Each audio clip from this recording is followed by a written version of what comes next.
California. It's an underground movement in California to take California back. At least that's what this guy's informing me of. Underplay. It's kind of like the Fight Club. You know, nobody's talking about it, but it's there. So that's what this guy's part of. He says when California, it was several things that might be in play here, and that he's going over that when California goes bankrupt, what some of the people there might do to go ahead and either take California over or break it up, you know, and to make a couple of 3 states out of it. So it's very interesting. It seems like a serious movement. And again, that's what I do out here. You're not gonna, you know, these are the things I catch. I don't know how else you do this, you know, other than be out there in the street like a net and just get your stuff as it comes by. So if you like what I'm doing out there, you know, the routine, hit that like button and, you know, subscribe, share. It's a big part of it because you're going to fight the censorship. And of course, go buy something, you know. Go get yourself a Tommy t-shirt. We bring that up in here too. He brings up Tommy. And help me out, because, you know, it is, again, a spiritual battle on a material plane. So those of us that are out here fighting on the front lines need the material. You are the backup. And for every guy that's on the front line, there's 10 behind him. So I need 10 times 1,000 to help me get where I need to go. We need to go. So, okay, this is a good one, so enjoy it. You like it, you care, share. See you on the streets. All of it. I keep my head down, but I follow it. If anybody asks, I'm absolutely willing to share. We're out of California. Really? What part? San Diego. Okay. And you know, there's a movement going on there that it's still under the rug a little bit, called New California. Okay. And the fellow that's handling it is named Paul Preston. All right. He's the real deal. You can listen to him on Agenda 21 Talk Radio from 9 to noon West Coast time. He's currently the president of New California. They're taking a constitutional approach. They're having their 4th constitutional convention on May 17th in Fresno, California. They've got people in place. They have delegates. They're forming a constitution because they're pretty confident the state of California financially isn't going to make it. No, it's not. They're about ready. And I mean, this stuff all gets kind of crazy when you listen to it, but they're probably not that far from filing bankruptcy. Yeah. Okay, because you know there's the clawback where the president wants to take back $2 billion from their railroad thing. Well, there's also $6 or $7 billion sitting out there that the president, the federal government, is not sending as it relates to the forest fires that were out there. Right. Federally financed. Right. And Trump is kind of squeezing them on that. So our new governor, Gavin Newsom, is having a tough time making the books make sense. No kidding. I spoke, it was about over a year ago. I spoke to the treasurer. I spoke to the treasurer of Laguna Beach. Then you know. And I asked him, I said, well, I hear California's going broke. He says, I'm getting out. Yeah, a lot of people. Yeah, he says, I grew up there, but we're going under. Well, a week ago, we attended a little conference in Orange County. And what do you do there? What do you do? I'm in the restaurant business. Okay, okay. I've been 30 years in the restaurant business. We sold everything with the exception of one. We bought property. I'm not a real fan of Utah, but we bought high up on the plateau. I've got 17 acres with a spring for 24/7 water and like-minded folks. Yes. Folks are getting out. They are getting out, but these guys are prepared for 2 eventualities. Number one, if the state does file bankruptcy, to now petition the federal government for recognition. And there's already going to be a legislature in place. There's going to be a governor in place. You need to step in. The other venue or the other avenue available, New California, the 55th state. Right? West Virginia did the same thing during the Civil War. California's taken that tack. In the past, there was talk about splitting it into 3 states, 4 states, potentially. Right. Jefferson, state up north. They ended up getting caught up in court issues, legislative, wasn't ready, but they were fighting in court, and they were taking a more litigious approach, and that wasn't going to work, they determined after the fact. So it's about a year in, and it's got a lot more juice. It's called New California, NEW. If you can go online and find it, it's the real deal. These people, they're not a bunch of dummies. Well, I understand. I've talked to other Californians who got their heads screwed on right, that wanted to try and take the state back. Yes, and not give it up to the idiots that are that are ruined it. Well, what they're talking about doing is dividing off. We know in California, the Bay Area and Los Angeles have the population, so they control the entire state. Right. So you're talking about, 12 million people in those 2 regions, 3, 6, probably 12, and 11 million in the remainder of the state that doesn't see eye to eye. Right. So why are we not being represented? Right. Because we're not. Exactly. And either federally or in the state, to be honest. Yeah, exactly. When Orange County went blue this last election, which was stolen.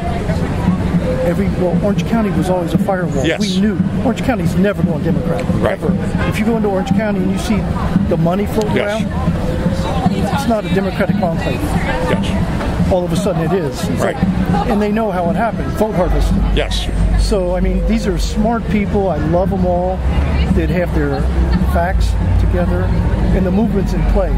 And nobody's talking about it. It's real low-key, which I like it that way. Sort of like Fight Club. You know what? Amen to... Yes. No, not exactly. And so I don't make a lot of noise because I don't want to irritate my customers. I don't do politics. They don't know where I'm at. Well, that's what liberals do. They're the ones that'll throw the people out with the mega hats and ruin half their business. Right.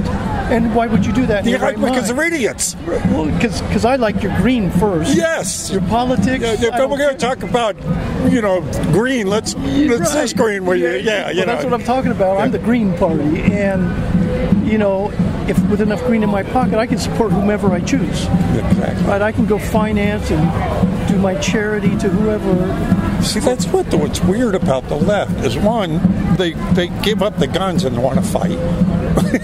Is that the most asinine thing? Those are imbeciles. Right here, take my gun. Now, let me get the stick. They talk about equality, but won't let you in their business. And that's people like yourself and me. We look and if you do the analysis, you laugh. You said, tell me how this Laughing makes sense. to cry, yeah. So anyway, it's happening. California, believe it or not, it's there are a lot of like-minded people. Oh yeah, I know. I speak to them. I'm going to attract, because of my work, the nature of my work. Well, I'm going to attract like-minded people. Yeah. So I don't care where you're from. Well, I noticed your last patron with his tats and his Nazi symbols. Like, okay, that may be pushing it a little too far. Yeah, it is. And that just attracts. That's a bad element. The wrong crew. Yeah, it's they come a bad in and want element. to kick your ass. Yeah, that's the bad element, and that's a fringe. You know what? But I don't disagree with everything he says. Oh no! He's got the right. He's got the right, and I'll fight for his right. Absolutely. I'm mentioned something about a swastika. I'm not going there. But he's got the right to wear it. No, that's too far out. I sold him a hat. I ain't gonna. What the hell am I saying? You're right. I ain't gonna sell you that hat because you're wearing a swastika. It's good. Like you said, money's good. Yeah. Anyway, hello. Good luck to you. I'm glad you're here. Oh yeah. Thank you. I'm glad I'm here too. It's gonna be all right. You think so? I do. I just left. We flew into Charlotte. My in-laws are moving into retirement home, assisted care, leaving their big, beautiful home after all these years. He's 92. He's from Germany originally. He fought for Germany in World War II as a Hitler youth. They came in, took half of their class, as seniors in high school. you guys, tomorrow morning you report. You're coming with us. Yes. So he likens Donald Trump to Adolf Hitler. It's an interesting take because he's gone so far left with his politics, my father-in-law, and he watches CNN. So what I heard him saying, he parrots everything he's being told on CNN. I said, Hans, he doesn't have a computer. I said, come here, I'm going to show you something. And I pull up just some Q stuff and some other information. I said, these guys tell me every morning. I can find out within 2 minutes what happened in Washington or Boston or overseas. I can pull it up. I said, when they had the fires in London, the apartment fires that the Muslims may have been a participant in, I said, I'm watching it real time. I got 3 different views. I said, the media told me about it 4 hours later.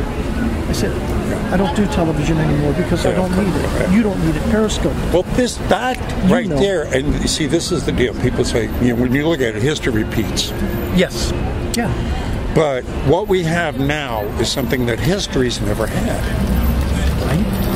It's the instant communication with real-time instant communication is all makes it a whole new ballgame. So there's no political analysis that can really cue in, not to use that. No. I get what you're saying. Well, can put their finger on exactly what's going to happen.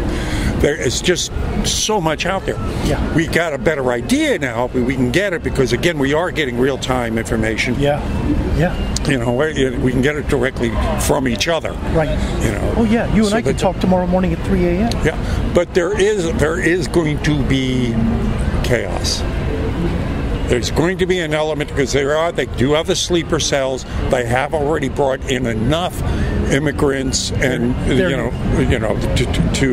to cause disruption. But there are so many armed patriots. Yes. That won't last long. They simply will not. But you're right. The word you use, chaos, is correct. One of the conversations that was brought forward was from a fellow that was a security guy, and I'm not sure who he had worked with, whether it was Blackwater and now Z or Academy.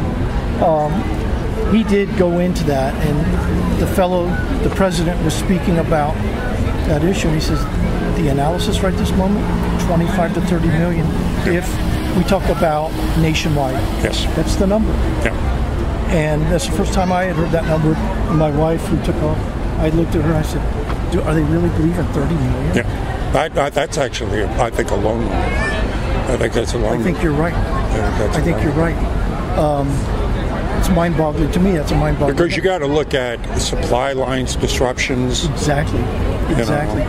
Well, all of these, I've known for 20 years, all of these bypasses around major cities, you know what they're for, to shut off ingress and egress, to block them off. Yeah, they got 32 minutes they can shut it But they said, within 32. Really? That's how quick you're going to shut this thing down? Every city. They got it down. Every city. Yeah. It's a frightening concept. Or not. It depends. If you're outside the city, it's a wonderful thing. Yeah, but with people knowing this, then you have being prepared, the smuggling routes, the underground passages. I mean, there's, it's like everything else. It's like, when you talk about the Nazis and the ghetto in Poland, people still survived there through. Sure. And even in the concentration camps. There were probably even still guns in the ghetto. Yes. Unbeknownst to folks around. Yeah. Well, I agree with you. We, in my neighborhood, we've been talking about this with some pretty amazing people. And these aren't poor folks that are dumber than doorknobs. These are some pretty sharp guys. Yes. And we have an exit strategy and a plan. And if everything does get shut down, all comms are down. There's that spot. You got your timeline, 72 hours out. You come down, exactly. You come down and you'll have messages from us. And, to have to sit and play those games and the what ifs, to me, is disconcerting. Mm-hmm. I don't like it. To even have to think in advance about that possibility. On the other hand, if you don't get that, damn fool, right? If you don't get that. So, yeah, I'm in. I'm afraid I'm in. It's got to be. Here's a get out of jail free card from Hillary Clinton. I'll be back and get a hat. Let me check with the boss. I hope you're doing well. Oh, man. All the best to you, my friend. What's your name? Badass Uncle Sam. I'll run with that. It's on the back there. You can see my YouTube channel. Okay. Conversations that I've had out here, my shop, everything, you know. Do you watch YouTube blogs? Dilly? Dilly is a kid that ran for Congress out of Phoenix. Young guy, probably 38, 37. He's now blogging daily in the mornings. Dilly, it's called The Dilly Show. He's got somebody on the inside. Yeah, this is again how we do it. It's, well, you know. It's the blogs. People are listening. We're listening to each other now. Right. InfoWars, you know. I mean, well, and if I hear somebody that's full of crap, you know, the thing you and I can find out in about 20 minutes is he full of crap? Because we can do the research and go in and back. Exactly. And plus, we have our own little radar, you know, our spidey sense. Right, we can, you know, You're so right. You know, you can tell whether this don't fit. Because we've heard so much bullshit. We know it by now. We know where, you know. Yeah. And I don't care how much they throw at us. We know the truth. Once you know the truth, though. And then it's sort of like that's what you gravitate. That's your base. That's what you go from. You know. Tuesday is T-0, right? On the Q.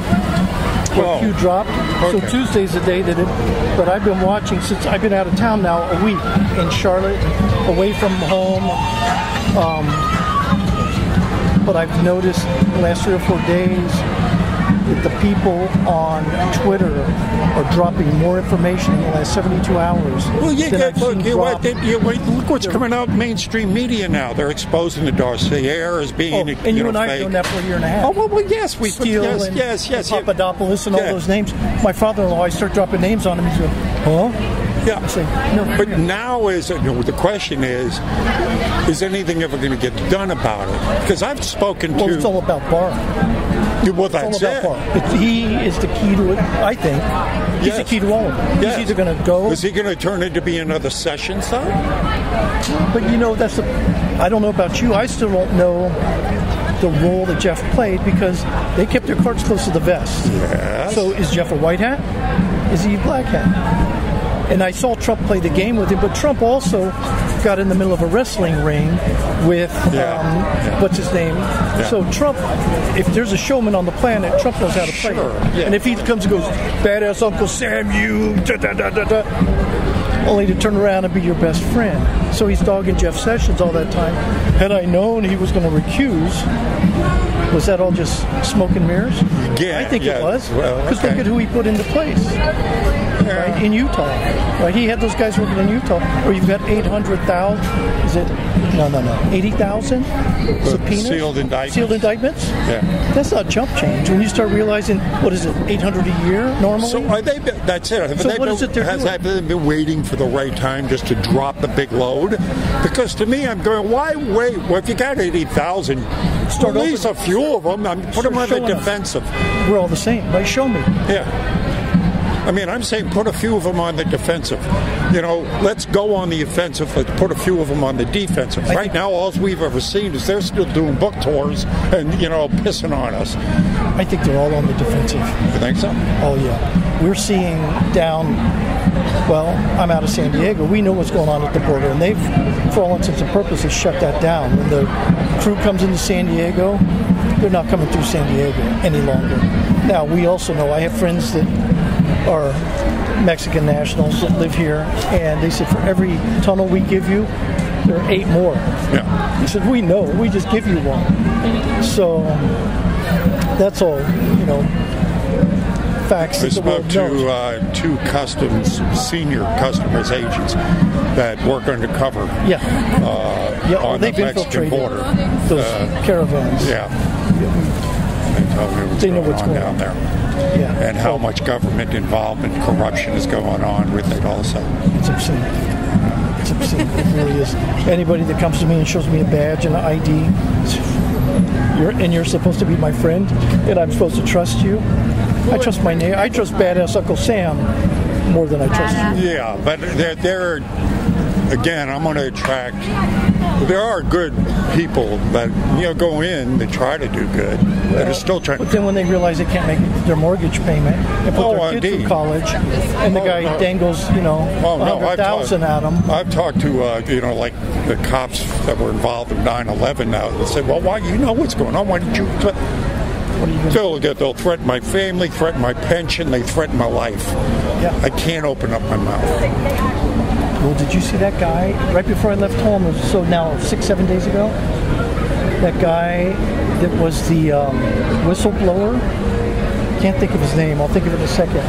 Like Pin or 4 or 5 letters, real small. Anyway, I hadn't paid much attention, but he put out from the East Coast that he was receiving threats, him and his family. He's supposed to be testifying here any day, and all of a sudden he's seeing strange cars in front of his house, and they're going to... And what do you think they're going to do with Tommy Robinson? Do you think he's gotten too... Well, you saw what they did to him last time. They put him in with all the Yes, but look what happened. The world, it backfired on him, because worldwide, people were going, no. Trump even sent the ambassador over and says, no, this ain't flying. Messing with Tommy. The guy's a phenom now. He's turned into... He should be. Yes. He should be. And that whole Brexit thing. But then you and I... But the deal is, and I've talked to others that said, well, he's gotten too big now. If they do anything to him, it could turn him into a martyr. That's right. Well, and they're getting ready in England to do what they're doing in France anyway. They're so close. Yeah. And the problem with the French, I was reading a thing from... I can't remember which blog it was, but they said the problem in France is that the police and the administration know that it's going to be on Fridays, Saturdays, and Sundays, or mostly Saturdays and Sundays, and then on Monday you're going back to work. I said, no, there needs to be a concerted effort, and you don't let up the pressure. Well, yesterday they made front page news because they messed up that cafe. Well, they blow it up. Well, like they're always going to do. The anarchists infiltrated the yellow vests, and of course it's created a bunch of havoc, violence, burning. Right. So put a bad name on the yellow vests, which is always going to happen. We got to look for this infiltration that's going on. Oh God, we got a battle, man. Big one's coming up, and that's we're getting to that point where the center's not going to hold. No. Something's going to break. Yeah, and you don't have to be Q to know this. I mean, No, that's right. I agree with you. Well, when you look at, I saw the thing in New York where all the kids are walking for the new Green Deal, and it's all like 16-year-olds. Yeah. And I told my wife this morning, I said, "Have you seen this?" And we showed it. We looked at it, and I started laughing. I said, "Are these the people that we're going to fight?" No. And it's not all the 16-year-olds that believe that crap. I talked to ones out here got their heads screwed on right. That don't believe the bullshit. The intel that I was shared a week ago in Orange County, there's one flight a day with between 200 and 300 military-aged, fighting-aged men coming out of Iran. Flying out of Iran and landing in Venezuela every day of the week for the last 6 or 7 years, and they disappear into the jungles in Venezuela.